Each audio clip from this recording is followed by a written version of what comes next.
Jemaat yang dikasihi Tuhan Yesus Kristus, selamat hari Minggu.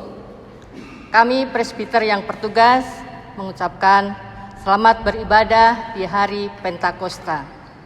Kiranya ibadah yang kita lakukan saat ini berkenan di hadapan Tuhan sehingga kita diberkati olehnya. Pemberita firman dalam ibadah ini Pendeta Erik Edward Hetaria.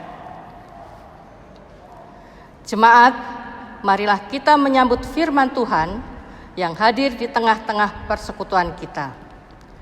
Mari kita menghadap Tuhan dengan menyanyi dari Kidung Jemaat 14. Muliakan Tuhan Allah.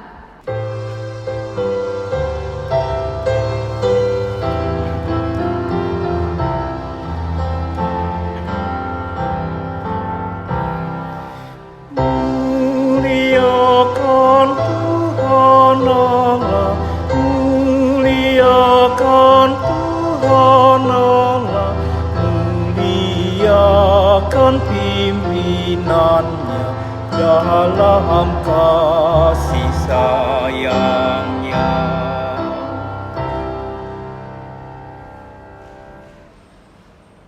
Bapak Ibu Saudara yang terkasih dalam Kristus Yesus, kita akan tabiskan ibadah hari Pentakosta pada saat ini. Pertolongan kita ialah dari Tuhan yang menjadikan langit dan bumi.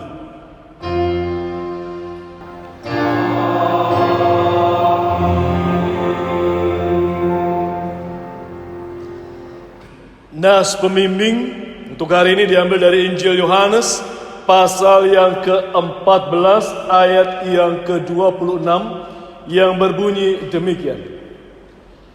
Tetapi penghibur, yaitu Roh Kudus, yang akan diutus oleh Bapa dalam namaku, dialah yang akan mengajarkan segala sesuatu kepadamu dan akan mengingatkan kamu akan semua yang telah kukatakan kepadamu. Terimalah salam rasuli, kasih karunia dan damai sejahtera dari Allah Bapa kita dan dari Tuhan Yesus Kristus menyertai saudara. Dan menyertai-mu juga.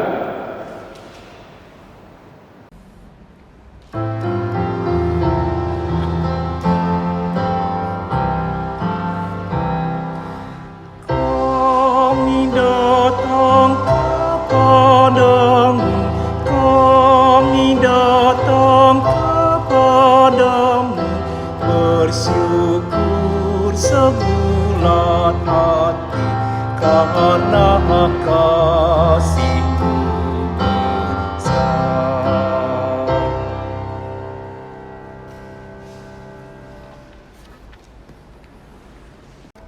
Jemaat, dengan rasa sesal dan malu dan dengan kerendahan hati, marilah kita mengaku akan dosa-dosa kita. Ya Allah, kami menyadari dan mengaku bahwa sungguh dosa dan pemberontakan kami banyak di hadapan-Mu, dan dosa kami bersaksi melawan kami. Sungguh, kami menyadari pemberontakan kami dan mengenal segala kejahatan kami. Kami telah memberontak dan mangkir terhadap Tuhan dan berbalik dari mengikuti Allah kami. Kami merancangkan berbagai pemerasan dan penyelewengan. Hati kami mengandung dusta dan melahirkannya dalam kata-kata. Karena itu, kami mohon kepadamu ya Bapa, ampunilah segala dosa dan pemberontakan kami. Baharuilah kami, supaya kami layak menjadi anak-anak-Mu. Demikianlah pengakuan kami.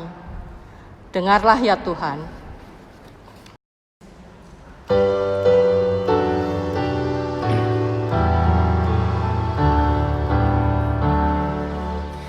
Di cahyamu mesti redup semarak bintang-bintang, kemanakah manusia dosanya tak terhilang.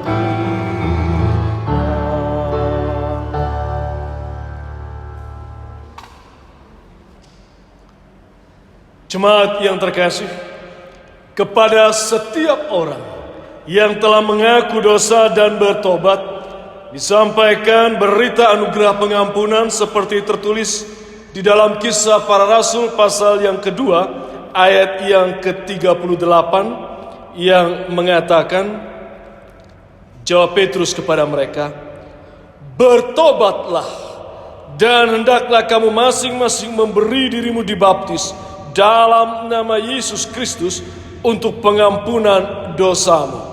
Maka kamu akan menerima karunia Roh Kudus." Demikianlah berita anugerah, dan berdasarkan firman Tuhan itu, maka sebagai pelayan Yesus Kristus kami memberitakan bahwa pengampunan dosa telah berlaku dalam nama Bapa, Anak, dan Roh Kudus. Syukur kepada Tuhan. Amin.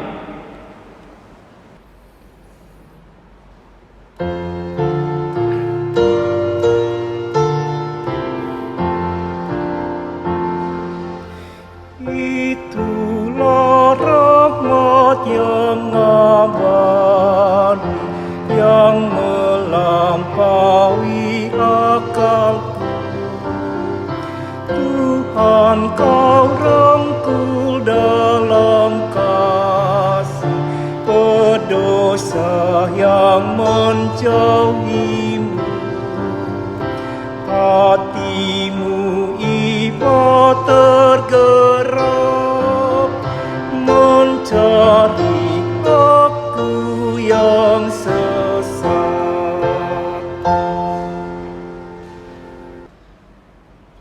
Jemaat yang terkasih, kini marilah kita mendengarkan perintah hidup baru yang tertulis di dalam Efesus pasal yang keempat ayat 17 hingga ayat yang ke-24 yang menyatakan,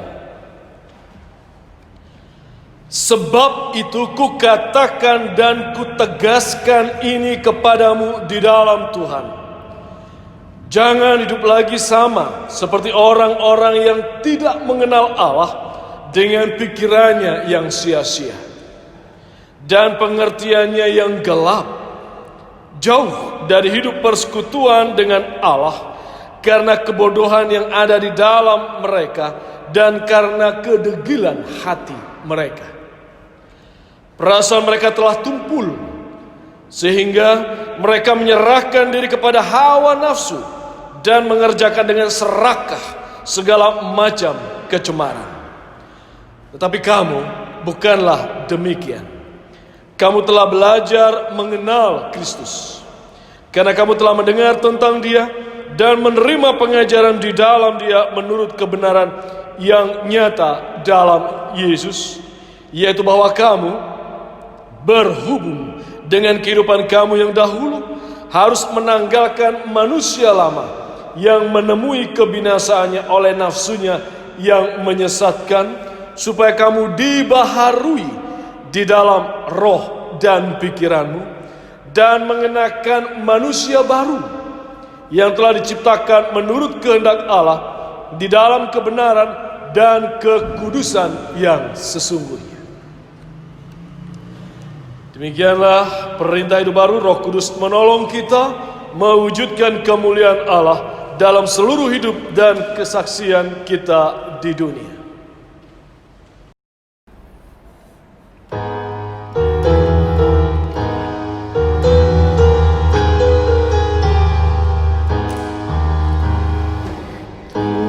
Tuhan Allah telah berfirman, haleluya, pada umat sabda hikmat, haleluya. Barang siapa bertelinga, jangan menutup hatinya.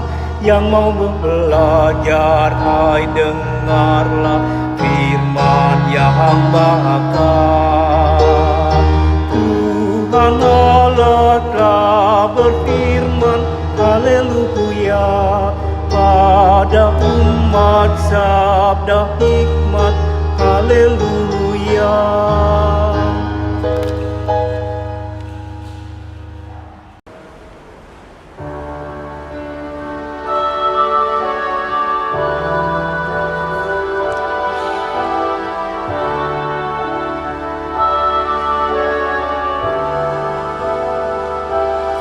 Ku yakin saat Kau berfirman, ku menang saat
Bapak Ibu Saudara yang terkasih, kini kita akan masuk dalam pemberitaan firman. Mari kita siapkan hati serta pikiran. Kita bersatu dalam doa untuk memohon bimbingan Roh Kudus. Ya Allah Bapa yang Maha Besar, Maha Pengasih dan Maha Penyayang, pada saat ini kami mau kembali membaca, mendengarkan dan merenungkan firman-Mu. Karena itu kami mohon kuasailah hati pikiran kami dengan Roh Kudus-Mu, agar dengan bimbingan Roh Kudus-Mu kami dimampukan bukan hanya bisa mengerti dan bisa memahami akan makna firman ini, namun kami bisa menghayatinya dengan menerapkannya dalam setiap karya hidup kami hari lepas hari. Berfirmanlah Tuhan, karena kami umat-Mu ini telah siap untuk mendengarkannya. Di dalam Kristus Yesus kami peralaskan doa ini. Amin. Jemaat yang terkasih, marilah kita mendengarkan firman Tuhan yang dibacakan dari Alkitab. Haleluya.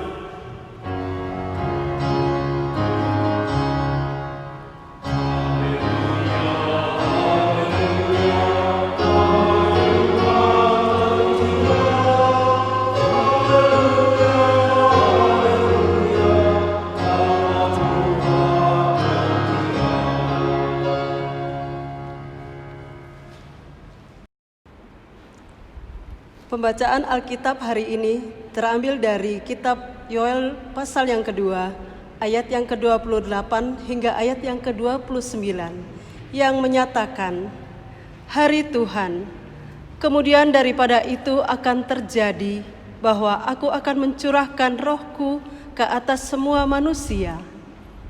Maka anak-anakmu laki-laki dan perempuan akan bernubuat. Orang-orangmu yang tua akan mendapat mimpi, teruna-terunamu akan mendapat penglihatan-penglihatan. Juga ke atas hamba-hambamu, laki-laki dan perempuan, akan kucurahkan rohku pada hari-hari itu. Demikianlah pembacaan Alkitab.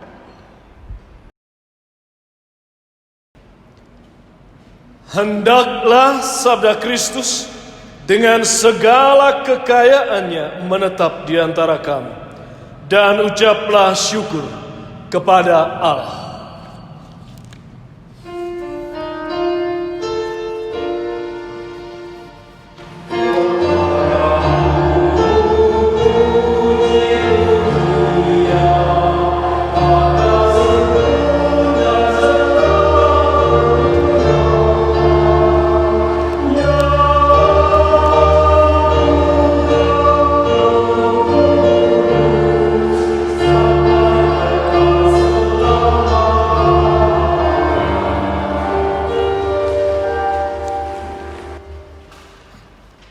Shalom Bapak Ibu Saudara yang terkasih dalam Kristus Yesus.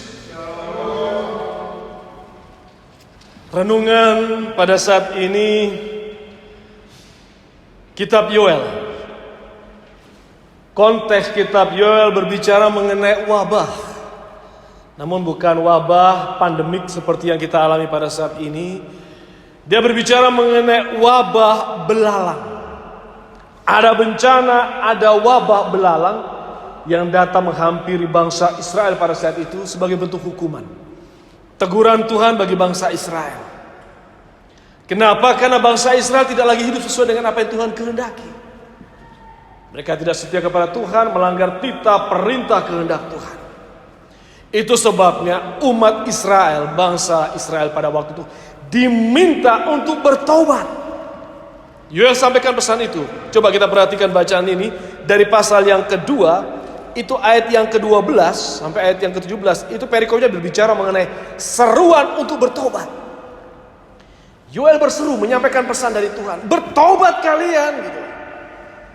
Kalau mau wabah belalang ini berlalu, bertobat kalian.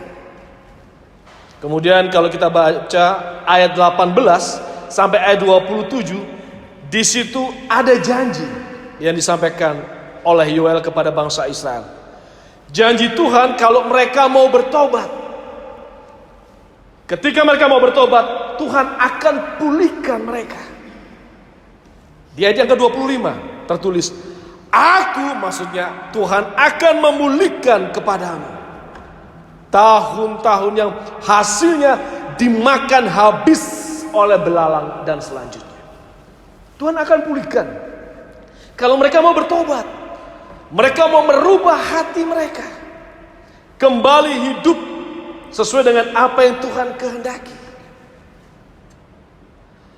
Nah, Bapak Ibu Saudara yang terkasih dalam Kristus Yesus, teguran Yoel ini sebetulnya intinya agar umat bisa kembali dipulihkan, mereka harus mengakui kehadiran kedaulatan Allah dengan kembali mereka hidup sesuai dengan titah perintah kehendak Allah.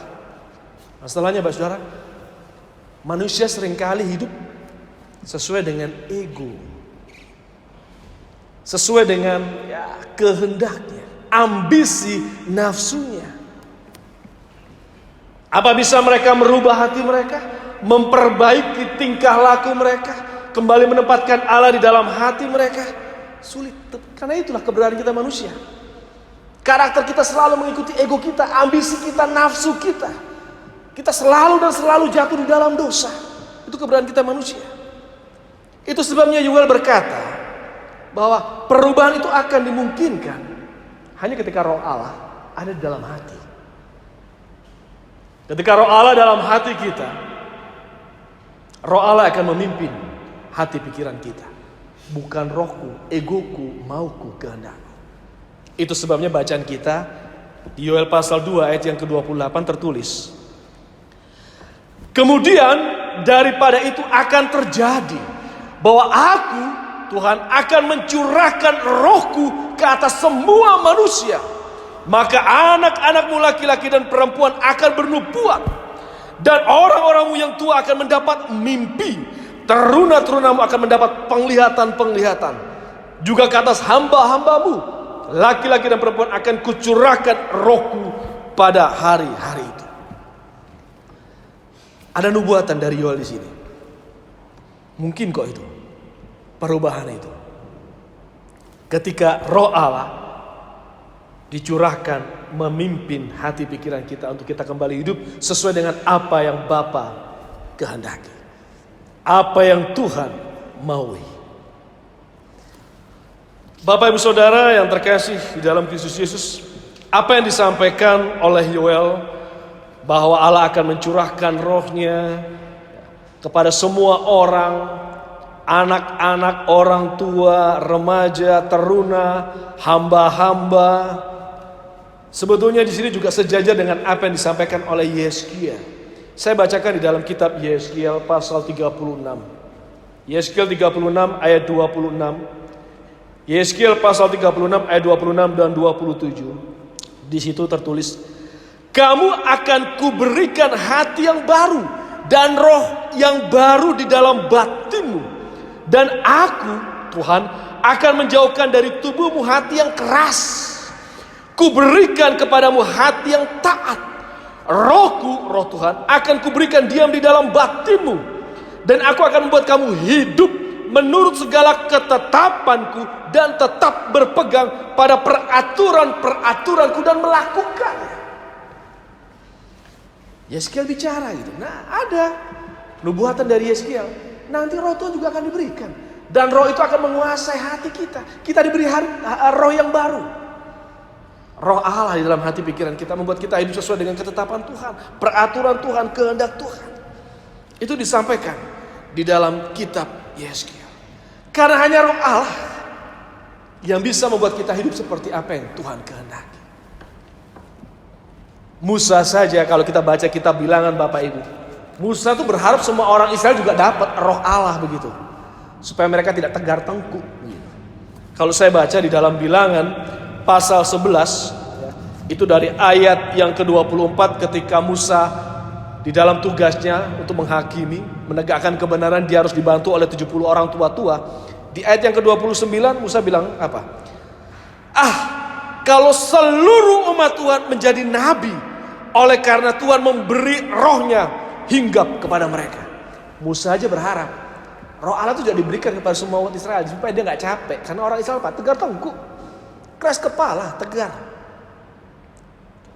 Kadang-kala sama gambaran seperti halnya kita manusia kan. Kita maunya kan ikutin ego kita, ambisi kita, nafsu kita, keras kepala kita. Ya samalah seperti kita keluarga Polonia Camp ini kan. So keras kepala, kepala angin, so pastiu semua ya. So biasa gitu. Nah Bapak Ibu Saudara yang terkasih dalam Kristus Yesus, nubuatan Yoel bahwa Allah akan mencurahkan rohnya itu digenapi dalam peristiwa Pentakosta. Dan hari ini kita merayakan peristiwa Pentakosta. 50 hari sesudah Paskah, sesudah kebangkitan Kristus Yesus, Roh Kudus turun dalam peristiwa Pentakosta. Kita bisa baca di dalam Kisah Para Rasul di pasal yang kedua. Dan sebelum itu terjadi, Yesus pun sudah pernah menubuatkan juga.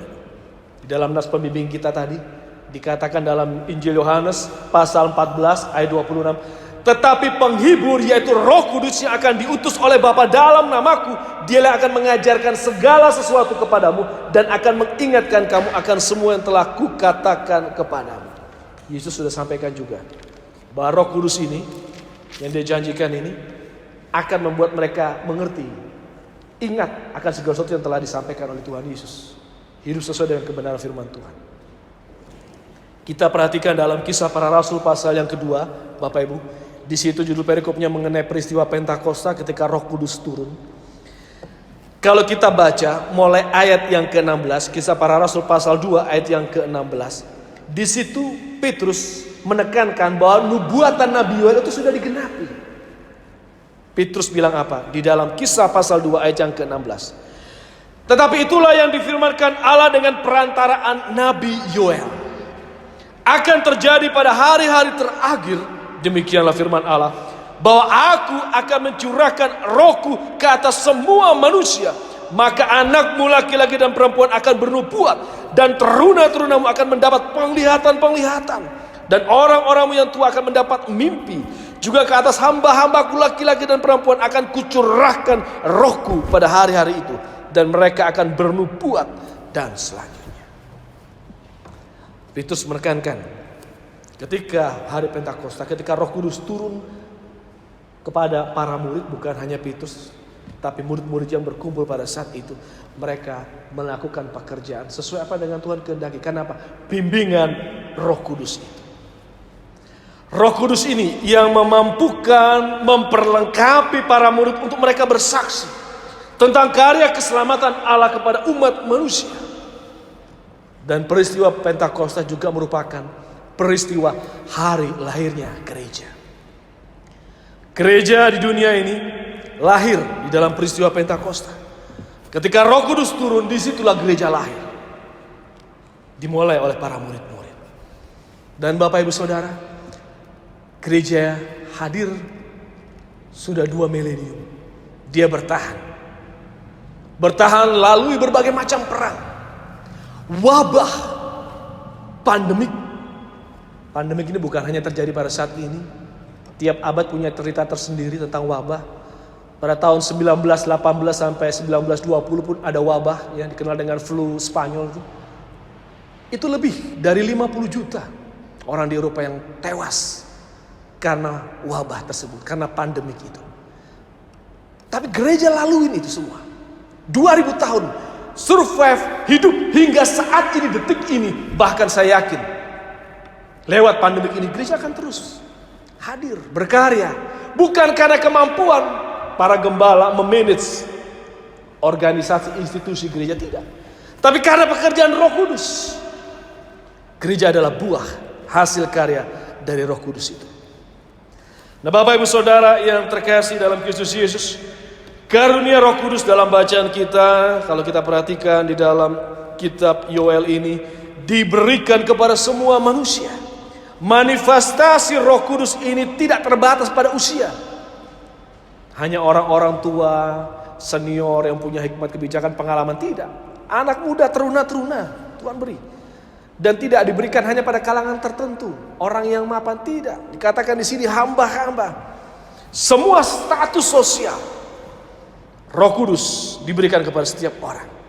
Semua kalangan. Dan kalau kita perhatikan kita bandingkan dengan perjanjian lama. Kalau perjanjian lama itu kan Roh Kudus kan diberikan hanya pada kalangan tertentu, terbatas. Hanya pada nabi-nabi, pada para pahlawan seperti kisah cerita Simpson.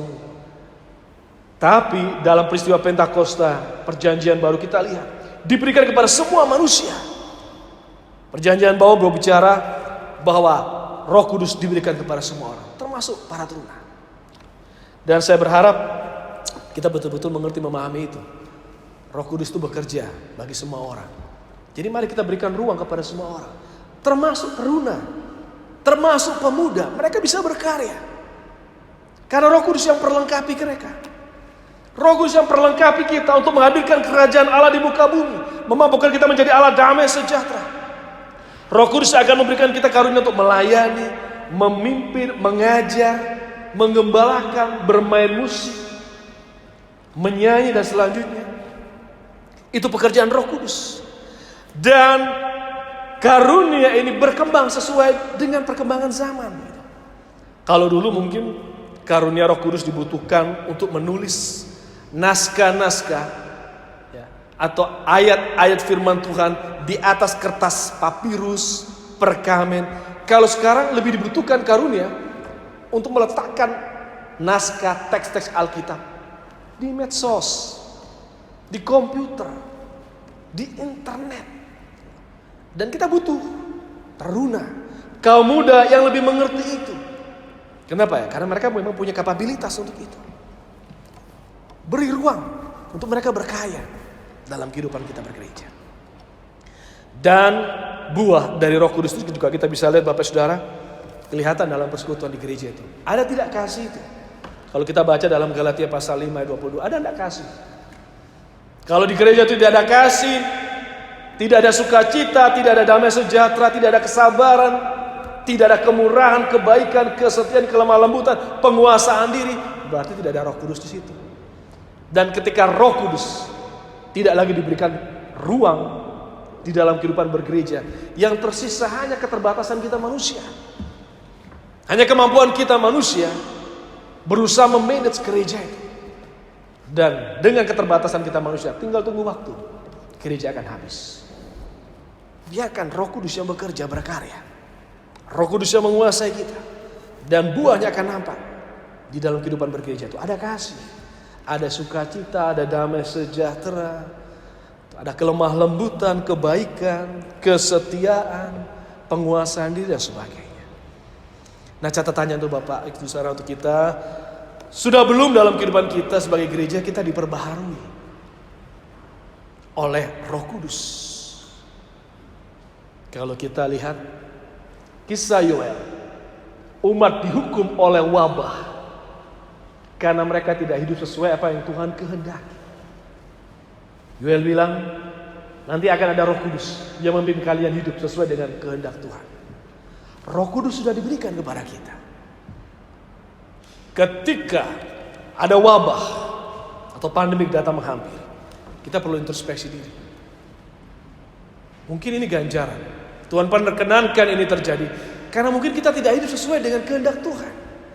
Karena kita tidak memberikan ruang untuk Roh Kudus bekerja dalam kehidupan kita. Itu bisa kelihatan. Sudah belum kita diperbaharui, bukan hanya dalam penampilan, dan penampilannya, wah itu orang Kristen itu. Buktinya tuh lihat, dia punya kalung salib itu kan, pakai rantai kapal begitu besar-besar kalung salib. Tapi tingkah laku itu alay, bikin malu Tuhan. Bikin malu Tuhan. Gambarannya apa? Hanya penampilan itu. Mari kita hidup dengan memberikan ruang, memberikan hati pikiran kita dipimpin oleh Roh Kudus. Pasti kehidupan kita akan berbuah.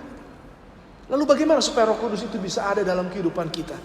Kalau kita baca dalam Kisah Para Rasul, Roh Kudus itu diberikan ketika murid-murid berkumpul, bersekutu. Di dalam Kisah pasal yang kedua, mereka berkumpul, mereka bersekutu. Di situ Roh Kudus Tuhan berikan. Dalam arti saudara, persekutuan itu penting. Karena dalam persekutuanlah kita dibangun, diingatkan ketika kita salah melangkah. agar kita hidup sesuai dengan apa yang Tuhan kehendaki. Jangan ikuti egoku, mauku, nafsuku. Tapi biarkan Roh Kudus yang pimpin dirimu. Dia akan mampukan kita hidup sesuai dengan apa yang Tuhan kehendaki. Biarlah firman pada saat ini menjadi catatan untuk kehidupan kita. Wabah ini cepat atau lambat pasti akan berlalu. Tapi mari kita memberikan diri kita di hari Pentakosta ini untuk buka hati pikiran kita. Roh Allah, Roh Kudus pimpin hati pikiran kita. Kita hidup sesuai dengan apa yang Tuhan kehendaki. Mungkin teguran ini, mungkin ganjaran ini. Kembali ingatkan kita sejauh mana saya hidup sesuai dengan apa yang Tuhan kehendaki. Dan itu hanya bisa terjadi ketika Roh Kudus kuasai hati. Tuhan Yesus berkati. Amin.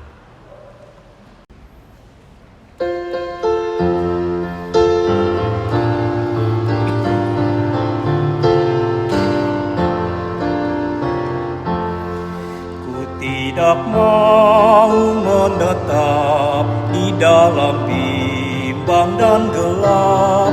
Rinduanku, tujuanku, tempat yang tinggi dan teguh.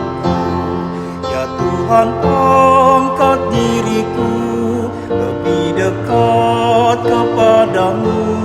Di tempat tinggi dan teguh Tuhan mantapkan langkahku.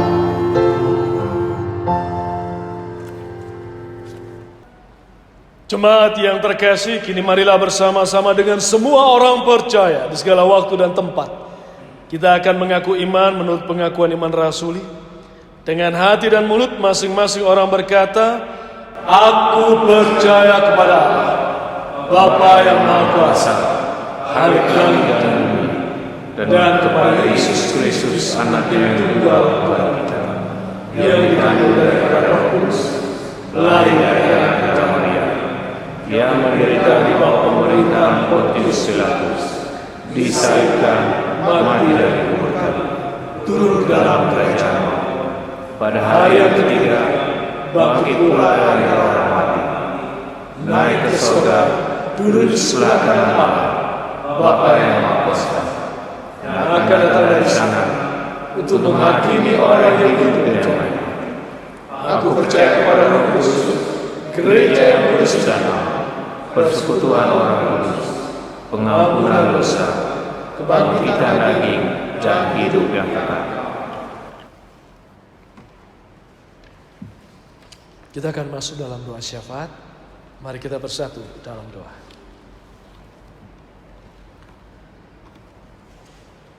Segala puji dan syukur kembali kami haturkan kehadirat-Mu Bapa, untuk firman yang kami boleh baca dan renungkan yang mengingatkan kami di dalam peristiwa Hari Raya Pentakosta ini.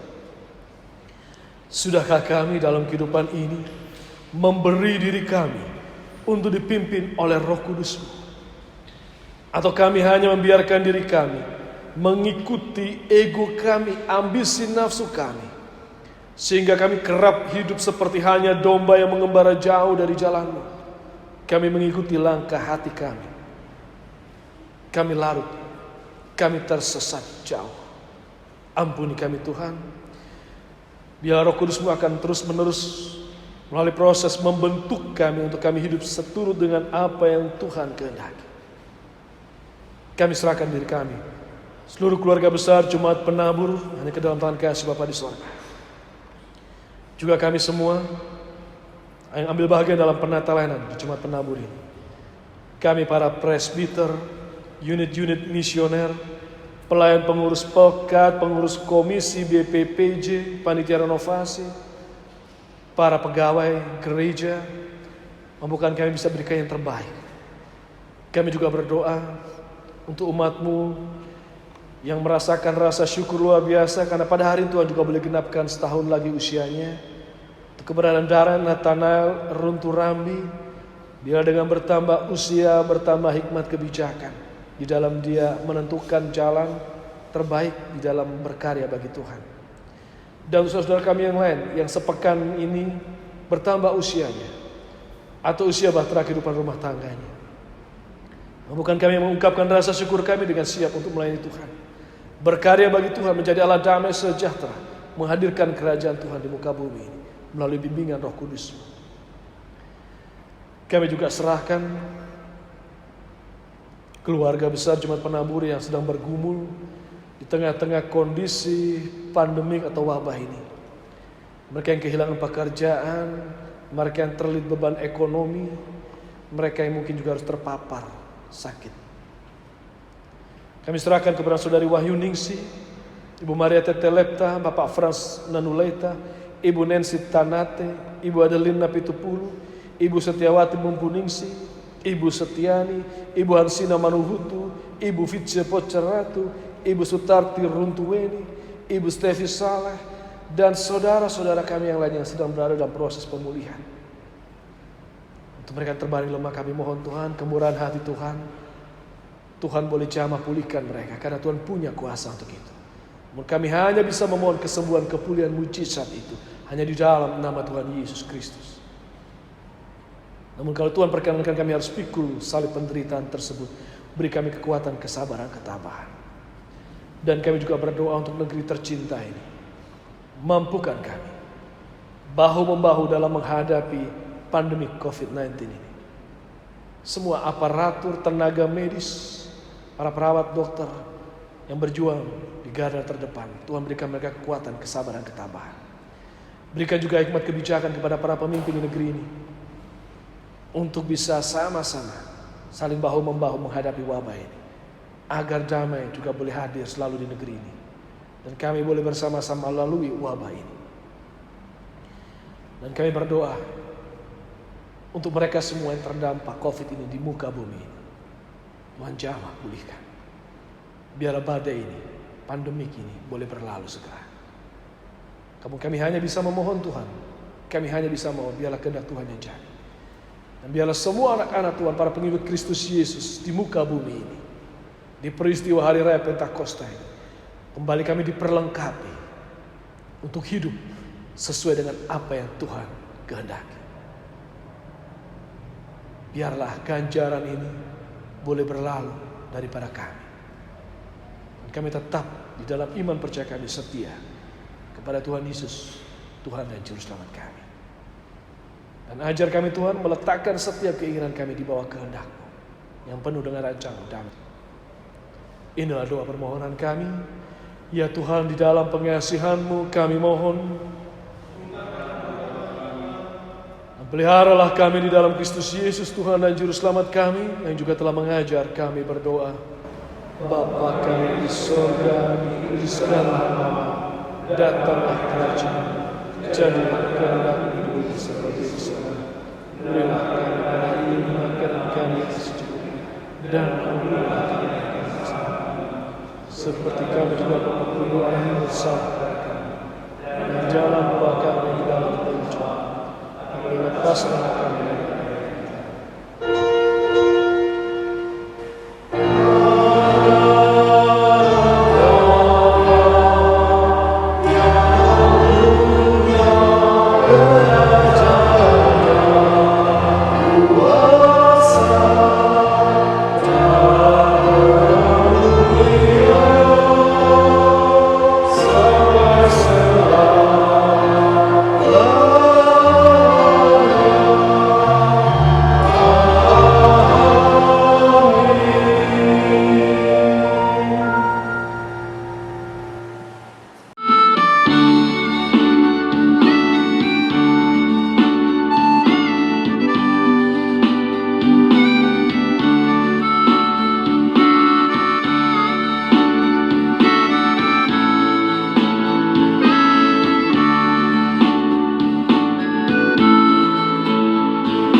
Jemaat, marilah kita menyatakan ungkapan syukur hati kita dengan memberi persembahan kepadanya.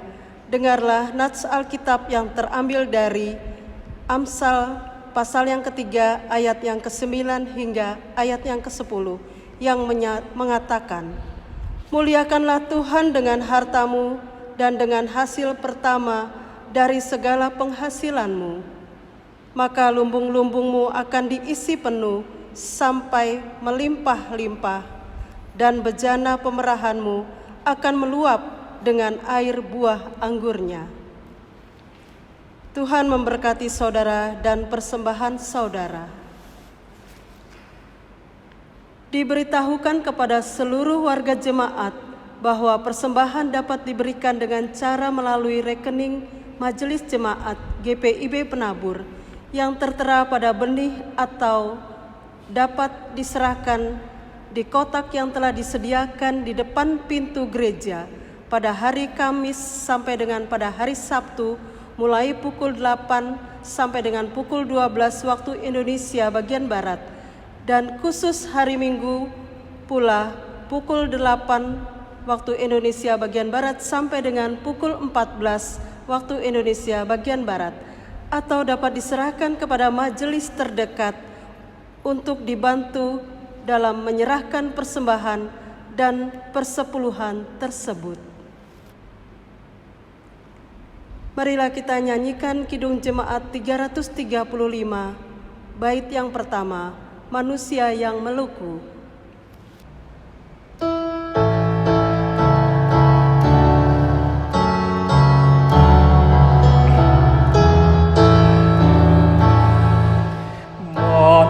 Manusia yang meluku menaburkan benih, tetapi kesuburan Tuhanlah yang memberi. Air hujan dikirimnya dan panas yang segar, akhirnya padi menghijau dan mekar. Apapun yang baik, semangat kamu gerak, dan karena itu pujilah kasih-Nya yang besar.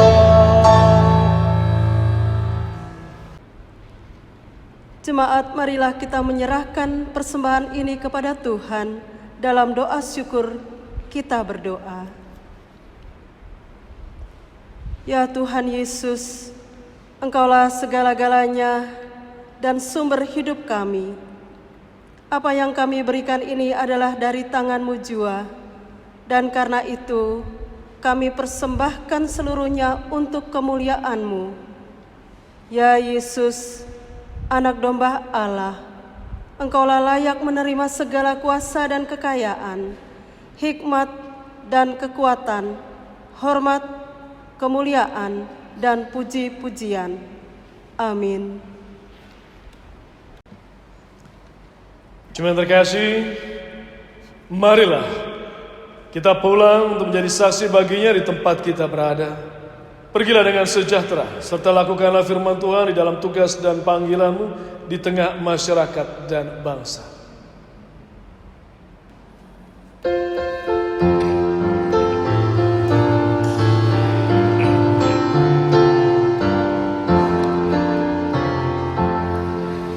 ingin hidup yang benar, jauh dari tindak yang cemar. Umat kudus memanggilku ke tempat tinggi dan teguh. Ya Tuhan, angkat diriku lebih dekat kepadamu di tempat tinggi dan teguh. Tuhan, mantapkan langkahku.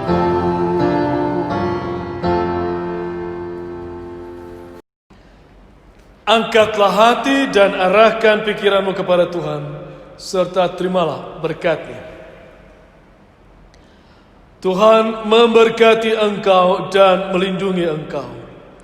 Tuhan menyinari engkau dengan wajah-Nya dan memberi engkau kasih karunia. Tuhan menghadapkan wajah-Nya kepadamu dan memberi engkau damai sejahtera.